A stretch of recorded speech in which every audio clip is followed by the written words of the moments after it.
Po ang ating napagandang BBB horn bouncer mesh type bliss type. This already washed and ready to use. Wala po itong faded, wala siyang discoloration. This is good for newborn at 12 kg. Recommended po yan ng pedya. Okay, so ito po yung details po niya one by one. So yan po siya full mesh. Tapos ito po yung kanyang harness. Pwede nyo siyang lipat muna dito kapag newborn siya. Kapag toddler dito na po sa pangalawang butas. Okay, so next natin ito yung kanyang tag. Ayan, ito yung kanyang frame. Tapos sa kabilang side ng frame, ito po, white siya. Okay, so sa maselang seller, pwede po ito sa maselang mga buyers. Ayan.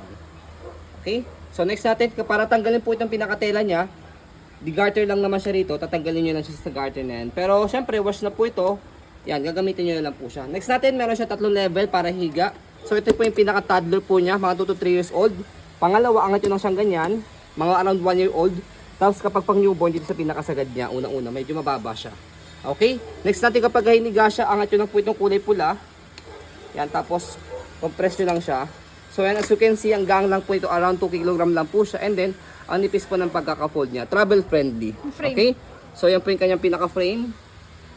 So yan. So yan po, as you can see, very details po kami sa po pag-video. Kasi amin siya policy, no refund, no exchange. What you see is what you get. So sa pag-open po nito, bubukan nyo lang siyang ganyan. So that's it. So yun po, maraming salamat. Have a nice day and God bless po.